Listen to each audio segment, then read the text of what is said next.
Hey everybody, so time to talk about cameras again. This video is specifically about the Insta360 ONE inch mod, which I requested from Insta360, which they sent me for free. I must make that perfectly clear, but I will give you a totally honest review, which I think you will realise by the end of this review, that yes, you can be sent products and make honest reviews. I did the exact same thing with other Insta360 equipment that they sent me in the past, and they come back and they're happy to work with me every time, so fair play to them for that. The reason I say this is because I've seen videos from lots of other creators, and I'm not naming any particular person here, or persons, but when I watch reviews to find out a bit of information about the Insta360s, I very often find that these people skirt over the truth and avoid areas they don't want to mention because they really want you to buy the camera through their code. I do have a code. I may have one in the description for this. I'm not sure if the sale will still be going on, but I have a code. I do earn money through people buying these with my code, but I give honest answers. So that all being said, I must also say, sorry, this video might be quite technical. This is not going to be your, ooh, pretty pictures and flashy things and all you're entertained for 5 minutes type review. This is a realistic review for professionals who want to use these cameras for tools in their work, like me. You need the real information, and some of us who make videos also want that sort of real information rather than just the headline features, as it were. Okay, so in the past I have made a review on the Insta360 ONE R with the standard lens and the 360 module. If you don't know what the Insta360 ONE R is, it's a modular camera and it's actually quite clever for that reason. So let me quickly show you that. You get a case like this, which it just unhooks out of. One side of it, there we go, and a push. So this is the ONE R with the normal lens mod. You got the screen facing myself, and this is the battery pack. So I want it the other way around. Take that apart, do this, spin this, stick that back together, and there we go. Screen's this side, camera's this side. Very clever design. No one else has really done modular stuff like this. Very cool. At the end of this video, I have a load of side-by-side comparisons, or one after the other comparisons, of test shots which I filmed stuck on a piece of wood because I'm so high-tech. So you can watch those and have a flick through them, you know, skip backwards and forwards. I know it's going to be a long looking video, but most of this video is going to be that at the end probably. And I've got it there for you to skip through and, you know, look at what you want to look at. So my opinion in the past, and still is, if you want a GoPro type camera, this one is actually, you know, the Hero 9 is actually better than this, but this is not bad, it's pretty close. So then what you can do is you can take the 360 mod, which has got a camera on each side. This can only go one way, as you'll notice it hasn't got the clips this side, so that goes together that way. And now you've converted your ONE R into a 360 camera. What a fantastically cool idea. The only thing though is, in my opinion, the 360 out of this isn't as good as the original 1X that Insta360 made. Part of that was because I'm on a motorcycle, and the narrower the body of the camera, the closer the lens are, the closer you can have this to an object without it needing to do, or having problems with stitching the lines, because it's like two hemispheres that overlap. Don't worry, I'm getting onto the 1 inch mod in a minute, but I feel like I need to cover the groundwork. Since then, they've made the 1X2, and this thing is a big, big improvement on this. Quality of picture, the fact it's waterproof, battery life, yada yada. This is now better than this, but this, in my opinion, is better than this, the 360. So you can see why my conclusion for my original review was, if you want a 360 camera, buy one of these, and if you want something that works like a GoPro, buy one of these. Depending on what you buy, you may not spend a huge amount of money, more money, depends if you're second hand, stuff like that, whatever. Okay, so finally onto the 1 inch mod. Sorry, it took me a minute to get here, but I feel like I had to explain the ecosystem of this camera, as it were. So people who don't know about this system can understand some of the comparisons I'm about to make and understand some of the problems that I'm about to explain. So the idea of this is, having a larger sensor, it's going to have better light gathering properties, and that is the one and only reason I was interested in this, because in the garage I've been doing lots of bike maintenance series, and when I do piece of camera and the Q&As and stuff like that, I've been using the GoPro.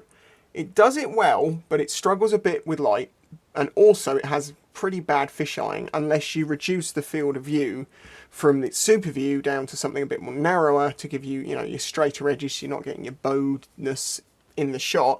Unfortunately, when you do that, you also lose quite a lot of quality, it would seem. And one of the other benefits to this, other than just the low light gathering, is that it doesn't seem to get hardly any fisheye effect, which is really nice. So I am now going to move on to some of the issues I've found with this camera I think are worth pointing out. The first one is it's a little bit of an oversight, but it's also because the product that goes with this camera isn't available at the moment. To get this version of the camera out of its case, you just open it up and it pops out. To try and get this one out of the case, because it has this big, screw-on lens attachment, you can't actually get it out of the case unless you unscrew that, which will obviously expose the inside to dust, moisture, etc. That also leaves your normal lens exposed, but it is essential that you do that so you can actually get it out of the case. And then remember to shove that back on as soon as possible. So physically not that hard to do, although it could be a bit fumbly out in the field. Could drop this, all sorts of problems like that. But the main issue is you have to take the lens off, take this out the case every time you want to change the battery, which is annoying. So maybe you want to run it on a power bank or something like that through the side port. It's an option. Insta360, I did also see them mention now that this little door can be quite fiddly to get through the side of the housing. And they've said you can actually pull this off. And I have discovered that yes, you can do this. You can pull it out like, well, I'll show you, like so. But to get that back in, you're going to need a pair of tweezers. Do not think in a million years you can just line it up and go push and it will go back in. You need to get a pair of tweezers, hold it right at the very tip, and then push it through because it's got this little sort of hook on it. Something I didn't know before, but it is slightly annoying because I have big fingers and trying to get memory cards out of here, especially when it's in here, is much harder. So what Insta have made is a thick version of this battery. It gives you more capacity, and it also has mounting attachments on the bottom of this other battery. So it's a thicker battery with one of those on there. I would love to have tested one of these out, but unfortunately they're out of stock. So if you are going to buy one of these cameras and you want one of those things and they're out of stock, be aware that yes, you can use this one instead for the time being, but every time it comes out of the case, you're going to have to do this. So let's quickly turn it on. Startup's reasonably quick.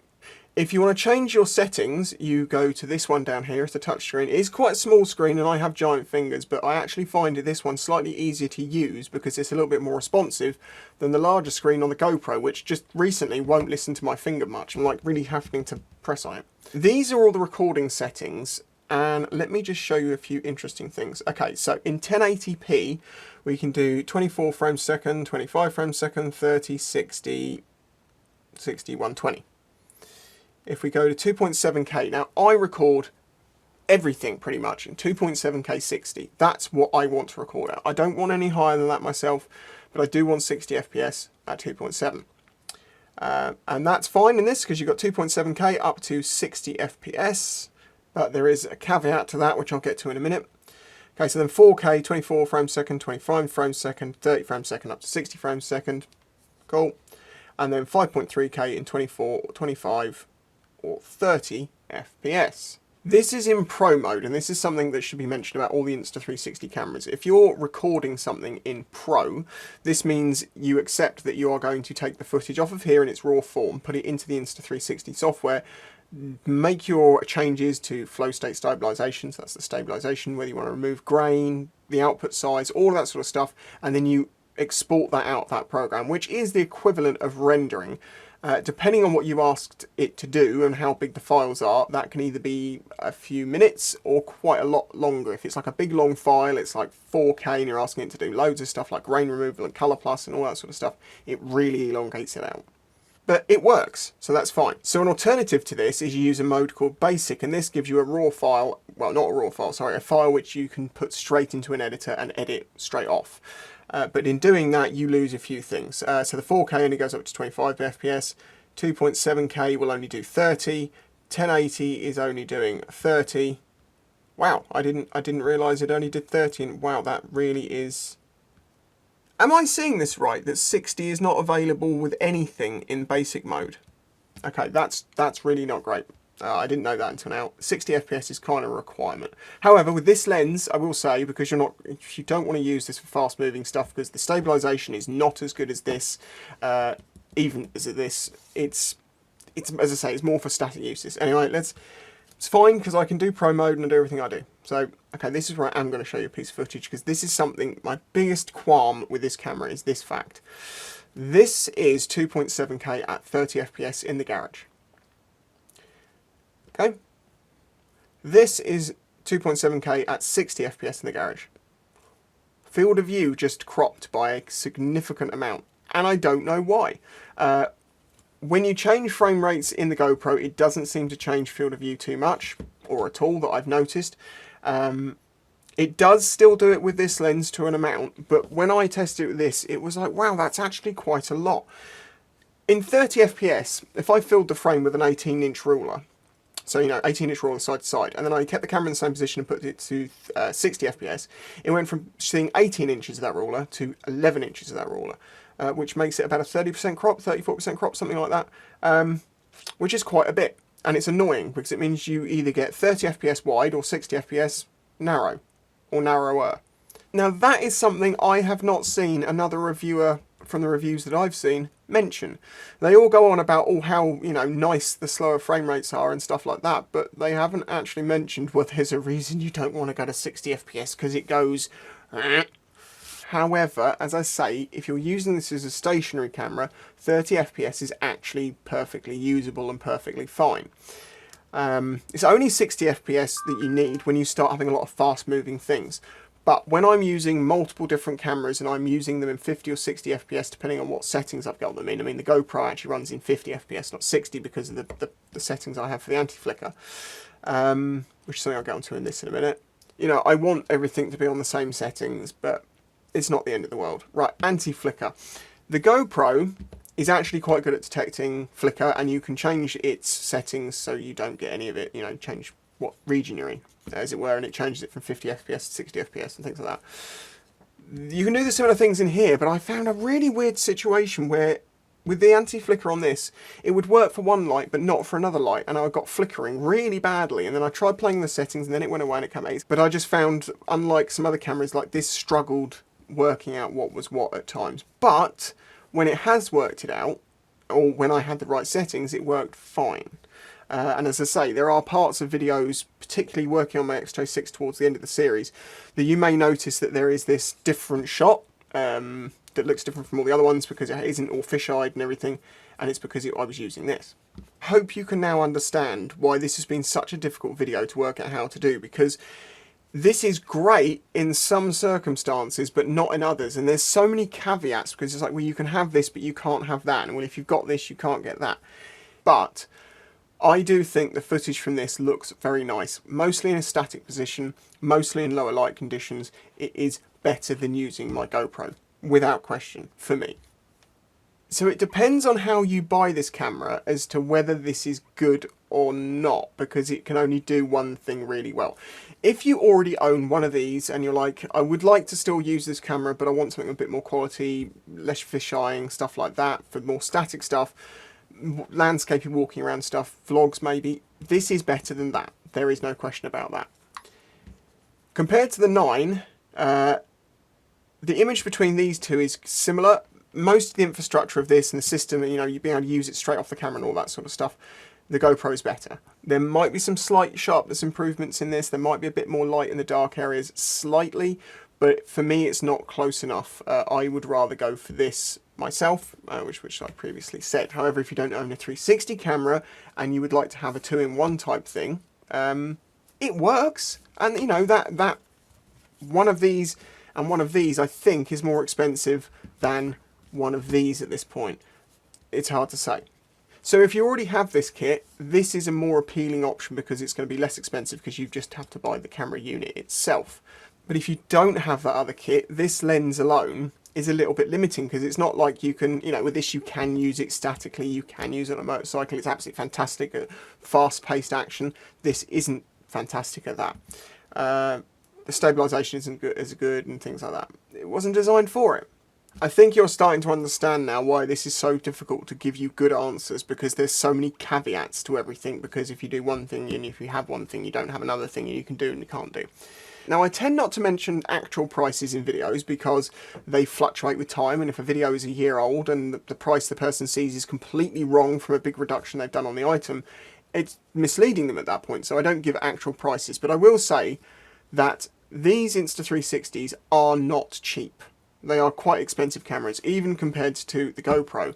They're quite expensive. I did do the sums, and if you wanted to buy this kit and then just this lens alone, extra on top, it comes to about £800. But as I always say with things, if you think it's too expensive, don't buy it. I don't care. Don't fill my comments with, I think that's too expensive. People's opinions on value is completely based in your wealth, your understanding of the industry, your understanding of technology, your use of the technology, things like that. Like, to me, as a business, if this was doing something that I really needed to do and it can earn me money, you know, £500 is not that expensive. If I'm just a weekend, want to use a camera to record some random bits and pieces just to shove up online and show some people, sure, it's expensive. It doesn't make it expensive, overly expensive, because it's above your budget or above your requirements. I just point that out because it's something that it is always said about camera equipment, and it's normally always said by people who don't do this stuff professionally. You know, you mentioned that your digital SLR body cost £1,000 and they're like, whoa! And you're like, that's prosumer.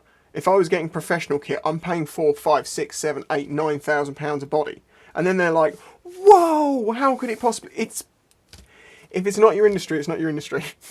I'm also not saying that this is bad, and I'm not saying that this is bad, and I'm not saying that this is bad and they're not worth having. They all do a fantastic job of what you want them to do, but it depends on your level and your expectation requirements. For me, I want the best I can get, and I personally find that the ONE X2 is better than this. Yes, I know there are other 360 cameras out there that might outperform this video-wise, but it won't in form factor, and I find this the best thing to use on a motorcycle. And I like the flow state stabilisation, etc, etc, etc. It's all unique to us. However, I have waffled on for quite a long time, and as I say, it's got very complicated, but I think you can now see my opinion, which is that this has definitely got some benefits over the GoPro, but they are very niche. Now, that's great for me, and it means that when I'm recording stuff in the garage, I will be using this in place of my GoPro, just because it's getting me better images that I'm more happy with. They're more evenly exposed, they're clearer because they're not warping on the sides, it doesn't look so weird, which, you know, obviously if you're working on something, a motorcycle, it can look a bit weird if like parts of the bike are bending. For me, that side of it is great and definitely puts it above the GoPro. However, if I could only buy one camera and I wanted to do other things, well, this wouldn't be an option for that. I'd need to go for the GoPro and just deal with it not being quite as good as the one thing that this is particularly good at. This has got other functions on it, like the star lapse type thing, where you can basically do astro type photography recorded overnight, and this will produce a video for you. Well, it produces stills for you, as I understand it. I've not done this because I use digital SLRs, and if I want to do a time lapse at night, I'm going to use my SLR, not this. But if you don't have that, then that's an option. And this would actually be a lot easier because it's a one button press pretty much. I don't want to try and cover every single aspect of this camera in this video. As you've seen, it's complicated enough. So now I'm going to show you the sample footage that I gathered. There is a lot of it. You can skip through it. You will find in the bottom right hand corner, it will tell you what camera is filming at the time, what frame rate, what aspect ratio, stuff like that if I've had to change it. So you can skip through backwards and forwards and compare and contrast. You could even get two windows up on if you got like two screens or side by side. I was going to do some side-by-sides myself, and then I realised I'm either going to have to block the windows off like this, and then that changes the fisheyeing effect if you're only seeing one side of it. Then I thought about blocking it this way, but you get the same thing, which is why I'm going to show them in their completion side-by-side. What you will note, though, is as I walk around, I've kind of designed a course to test as many different features as I can. Walking through trees, one, gives us an idea of the fisheyeing effect. It also gives us its ability to change to mixed lighting conditions, its dynamic contrast and dynamic range type stuff. Then I show some close-ups, trying to see what its minimum focus distance is. Then I try and go from low light to high light. It's a bit of a camera obstacle course to test out all of these cameras, trying to make them do the same thing to see which is better. I feel like I need a week off after this. Honestly, when I got this camera module alone, I thought this is going to be an easy review. And because of all the pros and cons and the, well, yes with this and no with that, it made it a bit of a nightmare. I'm trying to do this in a way that there's not so much of my opinion in it and more that you can look and make your own opinion of what you see.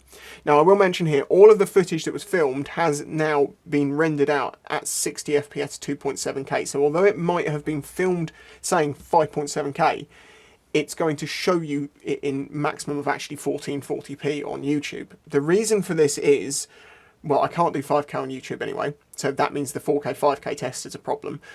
But also, I personally wouldn't go over 2.7K uploading. I mean, yeah, okay, you can go to 4K, but there are some issues with doing that, especially with, you know, requirements of connection and the requirements of a screen that will actually make the difference and all of those things.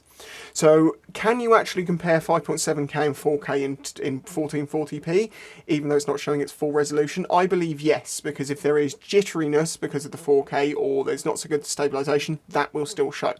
If there is more detail and clarity in the image, that will still show, because I often, as I say, I film at 2.7K and I export at 2.7K, but then YouTube will compress that down to 1440p. But it looks better than if I filmed it and exported it in 1440p, I found, because it's got more detail in that size, it would seem. Thank you very much for watching. Thank you very much to Insta360 for sending me this and all the other cameras that you have and let me be honest about it. As I say, it definitely is an improvement over this. It definitely has some improvements over this, but they are very niche. That is the point. So I am happy with this thing in its niche regard.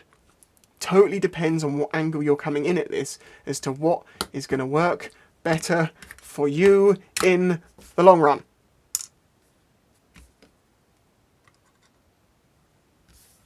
What other action camera bits can we fit? Oh no! Oh no! Right, sorry. Okay, stop playing. I'm going to show you the sample footage in just a moment. Let me just point out though that I won't be putting any mid-rolls in between the sample video, so you can skip through it. It shouldn't give you any ads, hopefully. I will put a mid-roll through the first part of this section of this video because I need to pay the bills and I need to eat and stuff like that. I'm a full-time YouTuber. But I will not put any in the samples. You should hopefully be able to click backs and forwards without getting inundated with Starscope ads and other spam scams from YouTube. So if you found this video interesting or useful, please hit that like button, subscribe if you're new here, and a huge thanks to my patrons who help make this channel possible. I do feel like having a patron does help me be more honest with camera reviews and things like this, because honestly, if Insta360 turn around and say, look, we've given you several cameras, you seem quite critical of them compared to other people, so we're not going to send you any more, I don't care. It's fine. If I want the camera, I'll buy it, I'll use my patron funds to do that, or I'll get one from someone else. It's just as simple as that. I don't care about talking about GoPro at the same time or anything like that, because I'm giving an honest review. I'm not advertising this to you. I'm letting you know what it's like. I wanted the camera. I wanted to know what it's like, and I can do that because I have the support of the audience behind me. Right, sample footage. Get on with it.